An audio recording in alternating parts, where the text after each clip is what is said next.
sa lahat, ako nga ho pala si Sis Mika, isang sa miyembro ng Makata at patuloy na umaabante sa paghakbang upang sa aking buhay ang Diyos lamang ang maitaas at mapurihan. Sa aking isinulat na tula, syempre hindi mawawala ang mga tanong na, kapatid, minsan ka na rin bang na-discourage ng mga miyembro sa simbahan? Isa na rin ba sila sa nagamit ng kaaway upang maging sanhi ng iyong kahinaan? Alam mo kapatid, normal lang yan, huwag mo na lang silang pakinggan.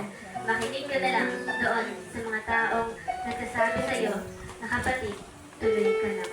Amen. Isang salita ang 13 letra. Ang tulang ito ay pinamagatan ko po, patuloy ka lang. Isang taon na naman ang lumipas at panibagong yuto na naman ang ating tatahakin. Kapatid, kamusta? Kamusta ang isang buong taon mong nagpatuloy ka? Kamusta ang mga naging pagsubok mo? Worth it ba ang bawat salitang ayoko na? Worth it ba ang bawat salitang nakakapagod na? Marahil, lahat ng salitang yan matagumpay mong nalagpasan dahil naniwala at nagtiwala ka. Kapatid, ngayong taon, patuloy ka lang ulit kay Kristo. Huwag mo na lang pansinin yung mga nakaka-discourage sa'yo. Kasi kapatid, paalala lang ng Diyos sa'yo, sa Kanya ka naglilingkod, hindi sa tao. Sa totoo lang, wala namang perfectong miyembro sa simbahan. Lahat may issue, lahat may kahinaan. At para sa ating mga Kristiyano, hindi talaga natin maiiwasan na makarinig ng mga salitang ayoko nang magsimba, ganito pala dyan, naglilingkod pa naman sa Diyos, tapos ganyan. Pero alam mo kapatid, normal lang sa atin yan, tulad nga ng titulo ng tulang to, patuloy ka lang.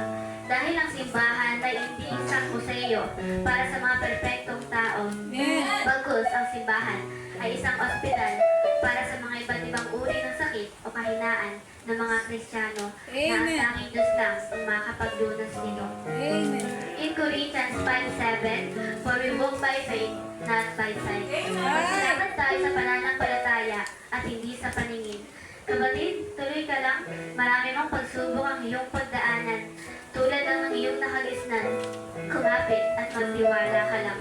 Ngayong bagong simula panigurado, maraming pagsubok na naman ang ating pagdadaanan at maraming patak ng luha na naman ang tutulo sa ating mga mata dahil sa pagsubok na natatakot tayo at akala natin hindi natin kaya.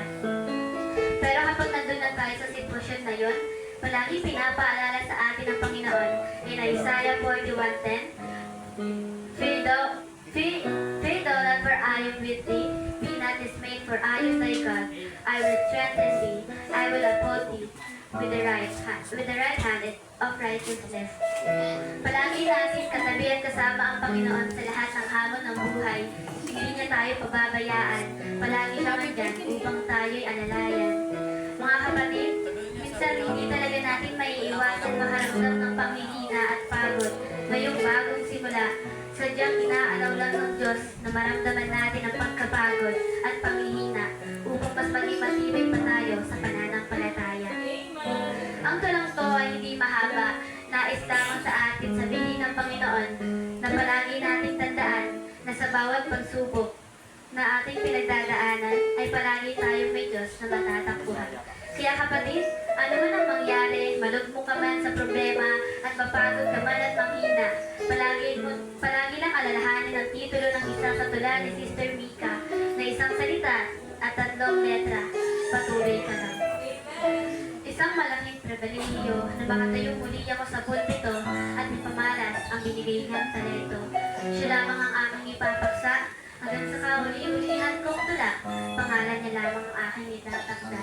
Muli, ako nga ho pala si Sisha na nasa inyong harapan na mag-iiwan ng mga katagang umpisahan ng bagong simula na may tamang puso at tamang paglago. To God be all the glory. Amen.